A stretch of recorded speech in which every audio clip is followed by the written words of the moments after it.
Seja bem-vindo e bem-vinda ao canal Dancleossas Studios. E nesse vídeo eu irei falar do período Ordoviciano, que foi o período que veio depois do Cambriano, que já tem um vídeo aqui no canal. Ele começou de 488 aos 43 milhões de anos atrás.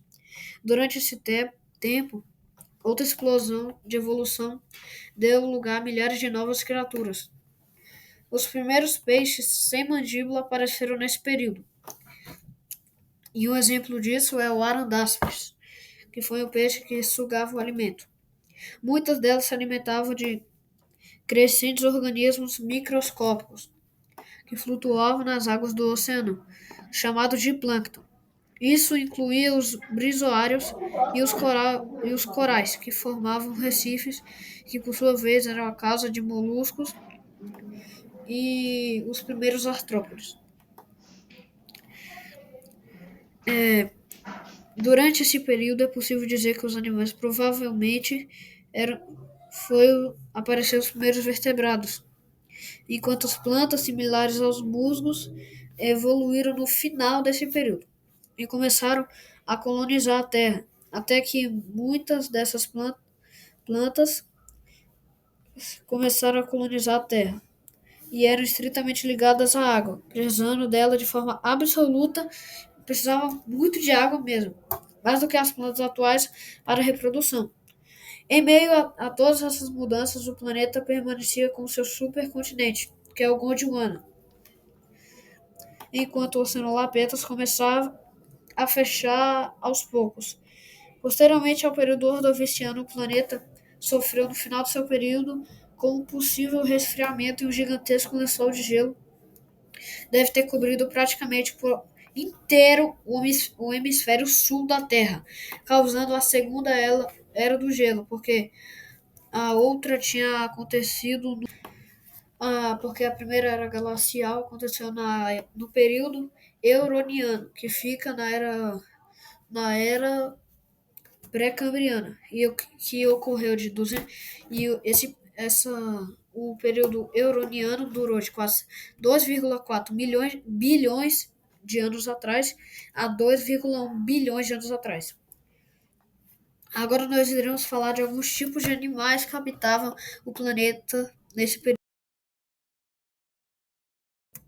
Os graptolitos possuem a maioria dos seus grupos datados desse período. Contudo, alguns fósseis de graptolitos são datados do período cambriano, então eles existiam antes, mas não em tanta quantidade quanto no Ordoviciano. Quando essa espécie apareceu pela primeira vez, os graptolitos eram criaturas conhecidas por formarem colônias, como criaturas interligadas em formato de taça, chamado de Chekai, nome estranho, coabitada por um tipo de animal de corpo mole chamado zoide, que é uma bacteriana. Contudo, algumas espécies de graptolitos eram ligados ao chão do oceano, enquanto outros flutuavam pelas águas da superfície, como o Orthograpus, que era um graptolito que possuía duas tiras paralelas de Chekai como colônias. A maioria dos animais presentes no período Ordoviciano eram braquioides, animais marinhos de corpo mole que possuíam uma carapaça na qual as duas conchas eram unidas por uma dobradiça, e entre eles estavam a estrofomena.